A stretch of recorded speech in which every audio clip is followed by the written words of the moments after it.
king g2 looks pretty much forced. Because you don't want to play king f2 because of rook h1, Exactly. which threatens both the h3 pawn, but also that nasty skewer on h2. Oh yeah, that's also huge. That would pick up a rook. So king g2 was played by Nakamura. Exactly.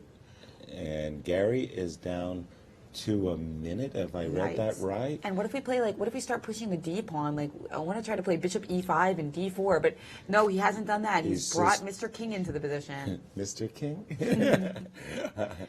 Okay, king f7 by Gary Kasparov, as he is under a minute against the Blitz King. Shaking his head. And with a wry smile as well. It's like, this is fun. Well, it's sort of like he admires how Hikaru has handled, or what I thought was a very, very difficult position for Hikaru. He's definitely crawled his way back. Knight back to c6, and then an instant h4 by Gary. I think the idea here is that there's going to be some positions where we can just take on c6 and play rook e2 check, forcing your king back, and then we're going to go after the pawn on h3, which is a big pawn. So I see, yeah. So we're going to try to play bishop c6 and rook e2 check. Maybe plant the bishop on g3. Yes, that's what I was thinking. A clear advantage in this game. But how we're does going to try to play bishop e5 and bishop a4, and how are you going to stop me from gaining loads of counterplay? Well, let's start with the move rook d2.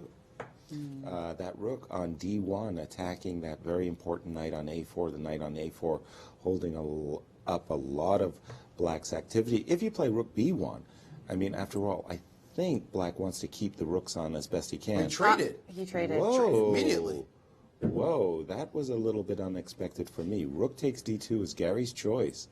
And Gary has played rook takes d2, knight takes d2, king f6. This is belief in the power of the two bishops. For real. King f2 played instantly. Right. Bishop f4, no?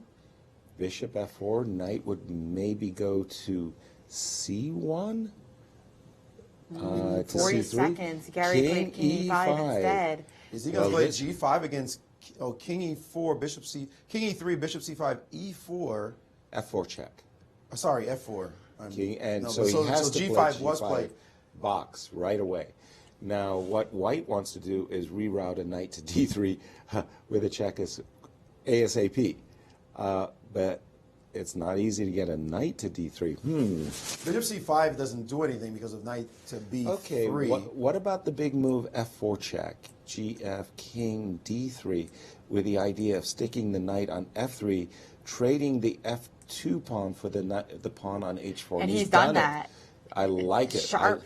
And he's playing it very fast, keeping the pressure on Gary Kasparov to adjust himself to. But bishop e7 is a move here. What do you do about this? And we got it. Bishop e7 on the board. Wow, these legends, these legends are just like really playing an incredible game here. Yeah, They're good. They are so good. But what now though? What just happened? He played the move, but now with bishop e7, f4 check. But bishop e7 guards the pawn. What do these knights do?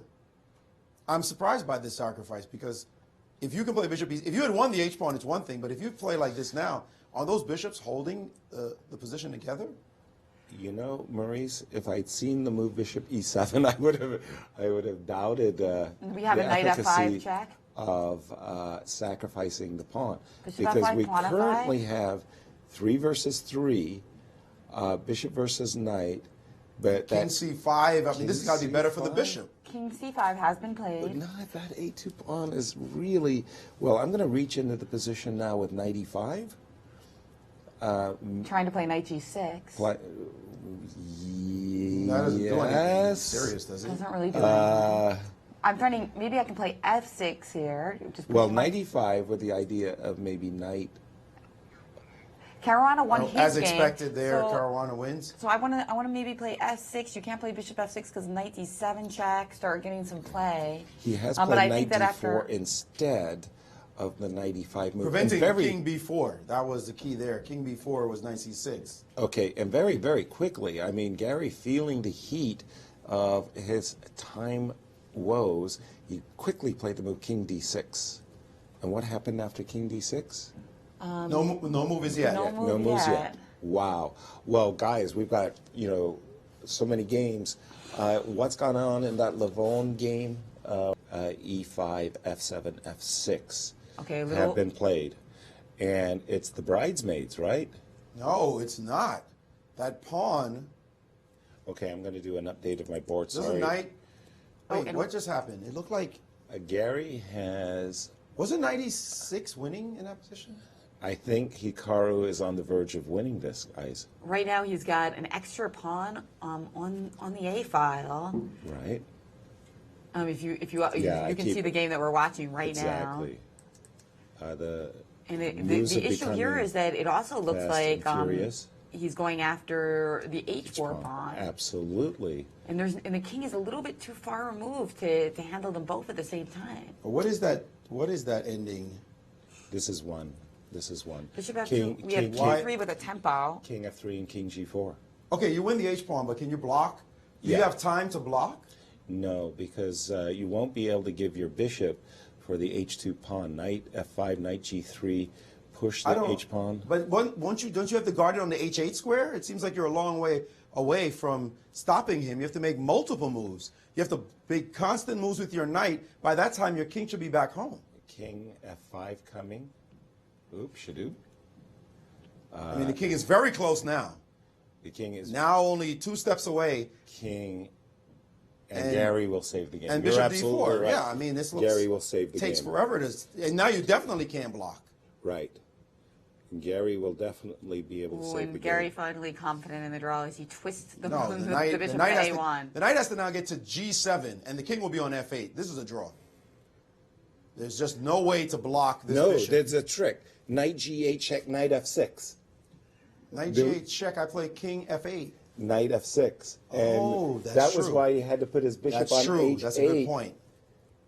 Go back to H8. Be ready whenever there's a... I see. Yeah. Because there's that block. What you guys are talking about is this key way to try to win a minor piece endgame with moving the knight to F6 at the right moment.